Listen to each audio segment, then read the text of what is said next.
歡迎大家嚟到第二日嘅搖擺冥想。今日開始之前，我想同大家講一樣好重要嘅嘢。記住，今日呢個冥想，你唔需要變得平靜先至值得被照顧，你亦都唔需要集中到100%先至算係做得好。作為一個有 ADHD 或者自閉症特質嘅人，你嘅內在節奏同普通冥想教學係的確唔一樣嘅。我當然好清楚呢件事啦，因為我都係 ADHD， 我有2個仔都係自閉症，所以今日嘅練習唔係要求你逼自己去放鬆，而係希望你可以喺呢度俾我用呢10至15分鐘，幫你承托住呢一個空間，呢一個節奏，呢個情緒，呢個注意力同埋所有嘅嘢。記住，你係唔需要控制任何節奏，你亦都唔需要不斷咁樣要諗下自己做得啱定係錯，你亦都唔需要壓抑自己內心嘅雜音，更加唔需要 keep track 住你自己冥想去到邊度。喺呢個 meditation 度，我會一路喺度guide住你，你係用返你需要嘅節奏，你想有幾慢幾快，你搖有幾大幾細，甚至你搖到一陣間你話我唔想搖，我想停低淨係呼吸都得。記住，你嘅心，你嘅神經系統，你嘅呼吸，你嘅身體反應，全部都係你自己嘅，你唔需要壓抑，亦都唔需要諗我究竟係做得啱唔啱。對於 ADHD 或者係自閉症嘅朋友，有可能你會突然間有啲專注嘅嘢會浮上浮落，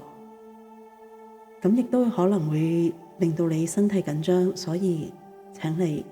如果你想停嘅話，隨時停。今日呢，我就會俾一個溫柔而係有框架、有安全又有捆綁嘅空間。你只需要喺度聽，只需要跟住我把聲。就算你分咗心，中間有啲雜念，你都唔使擔心，因為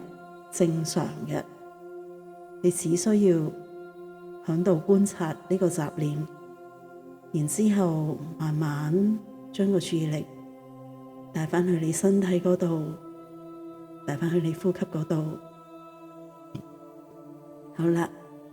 如果準備好嘅話呢，我就邀請你開始今日嘅冥想。記住，你係有權利隨時停，你係有權利搖搖下唔想搖，亦都有權利，你甚至可以話我想就咁做返普通呼吸，完全冇問題。好啦，而家請你揾返一個舒服嘅坐姿，可以坐喺張凳度，雙手擺喺大髀，跟住俾你個人可以慢慢輕輕咁樣搖，可以向前向後或者向左向右，最緊要你覺得放鬆舒服。當你準備好嘅話，可以慢慢合埋對眼。如果你唔想合埋對眼，只需要輕輕好溫柔咁樣向下望，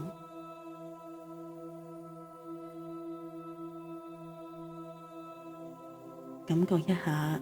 身體，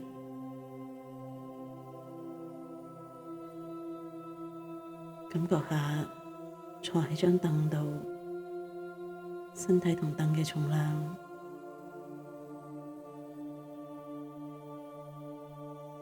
跟住慢慢吸啖氣，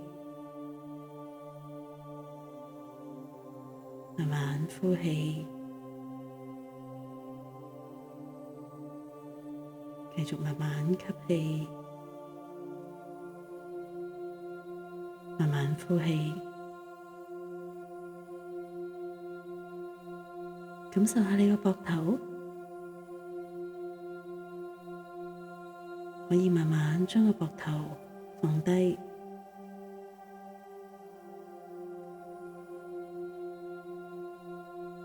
放鬆一下你個下巴，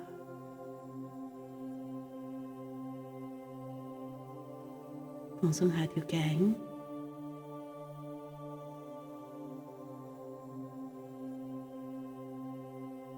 感受一下心口，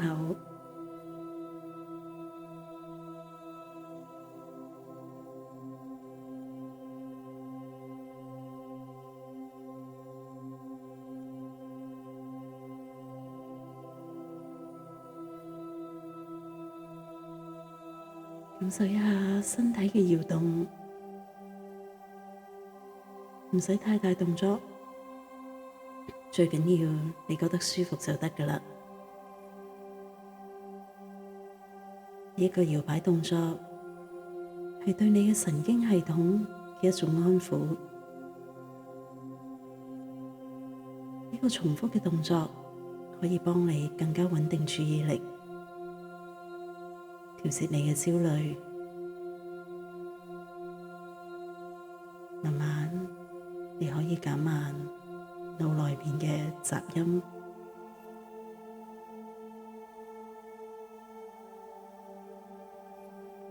將你嘅呼吸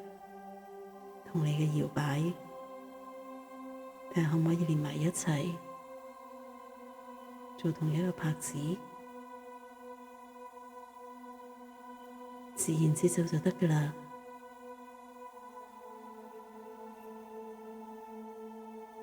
唔需要刻意。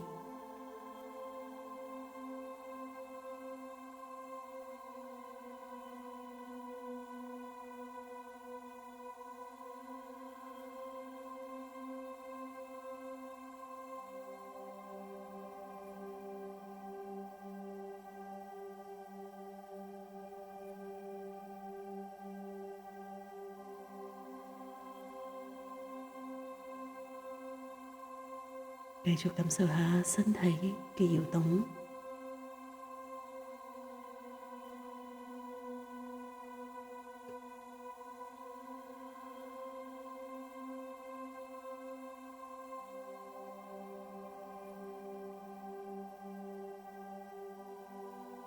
感受一下呼吸。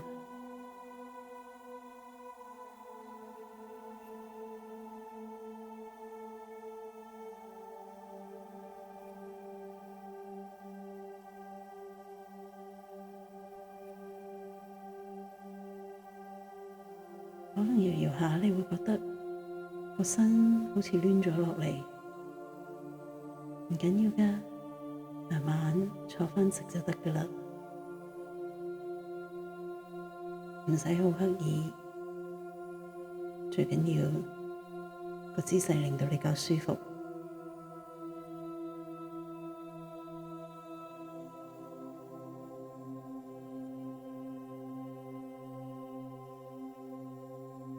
可以感受下個背脊，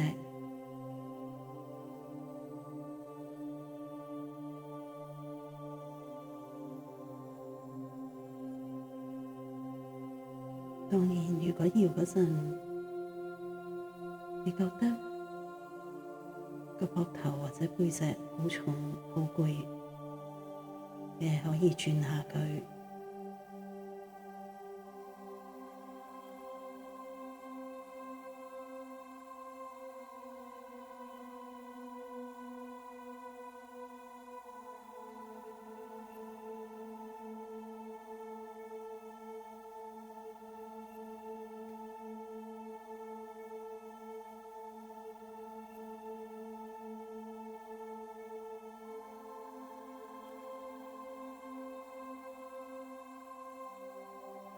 繼續保持住一種輕微搖動嘅節奏，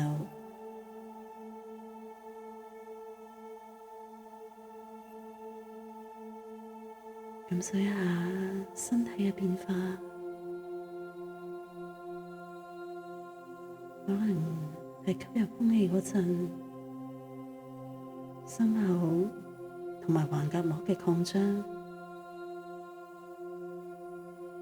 呼氣嗰陣嘅收縮。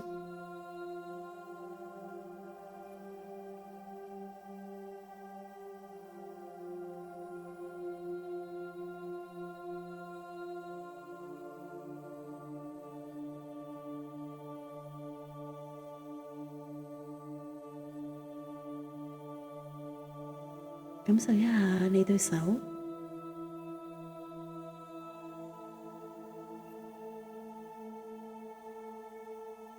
可能你對手係同大髀接觸緊，或者你兩隻手合埋一齊，點都啱嘅。你只需要感受一下佢哋。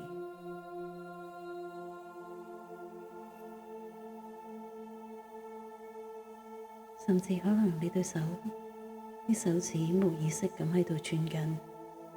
冇問題。最緊要佢係畀到個安心、安定畀你。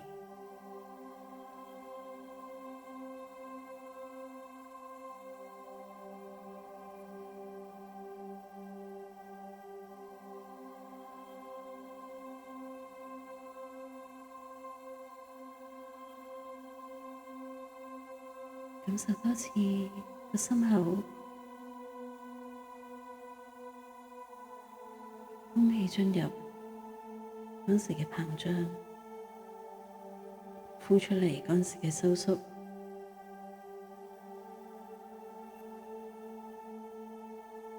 記住，你唔需要觀察得好清楚，只係將個注意力放喺觀察嗰度。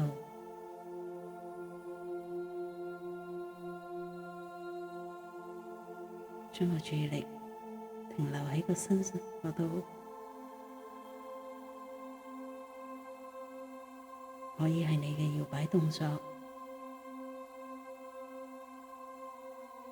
可以係你呼吸嗰陣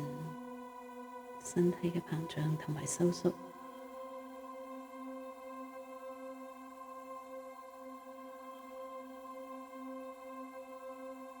甚至可能係你啲手指喺度玩緊。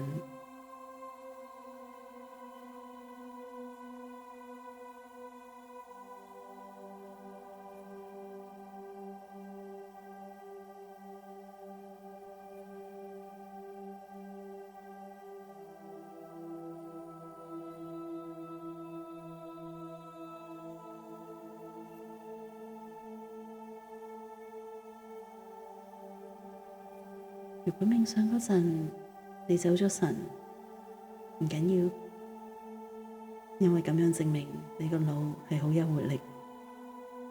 唔需要趕走呢啲思緒，只需要慢慢觀察，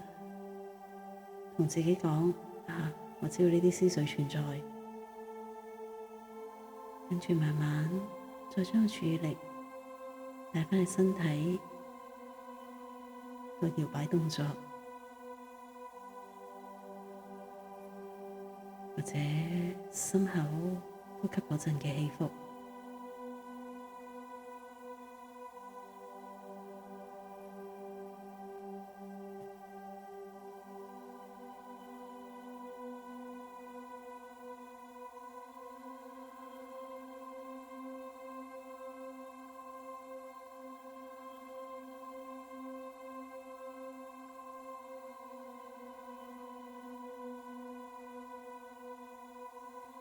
唔使擔心腦入邊啲雜音、雜念、畫面，所有嘅擔心，突然間諗起可能有啲嘢要做，喺呢一刻，佢哋只不過好似一啲浮起嘅泡，雖然佢哋唔會消失，但係佢哋會慢慢沉返落去。你要做嘅唔係逼自己停止諗嘢，而係觀察，知道自己喺度諗緊嘢，然之後繼續將個注意力擺返喺呢個搖擺嘅動作，繼續保持住呼吸，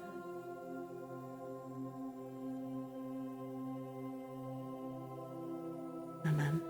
放低。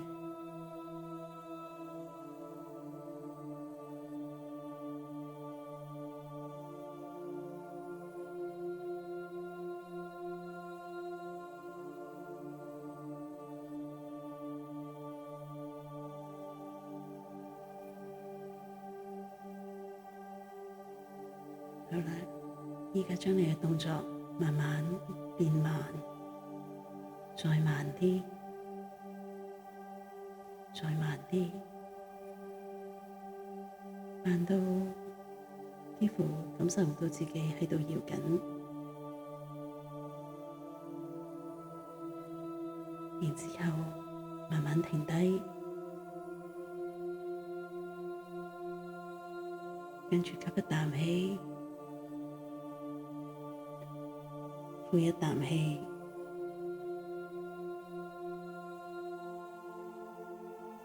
觀察一下你而家嘅狀況，可能仲有啲多雜念，或者覺得自己靜咗，冇問題嘅。最緊要嘅就係你做咗一件對你大腦好重要嘅事。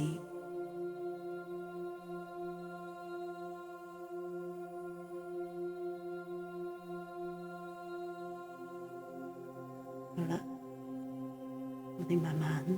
準備完結，感受一下間房周圍，可能周圍嘅聲音，周圍嘅氣溫，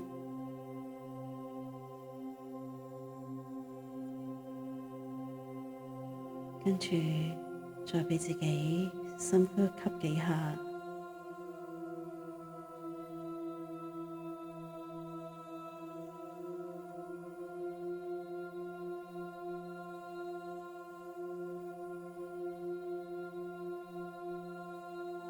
然之後可以轉下啲手指，轉下啲腳趾，轉下個膊頭，轉下條頸，伸個懶腰，甚至可以嗌一聲啊，跟住慢慢擘翻大對眼。你又完成咗一日嘅冥想啦。好啦，我哋呢就會準備嚟緊第3日嘅冥想，會更加帶你去進入一個感官深層嘅感覺，都會幫你做多啲 grounding 啦，即係比較接地啊，多啲觸覺啊、動作啊，幫你做一個深層嘅身體安全練習，同埋當然亦都係幫你學習點樣專注去放鬆，但係亦都唔需要強迫自己，係放鬆自己。好啦，咁聽日再見啦，拜拜。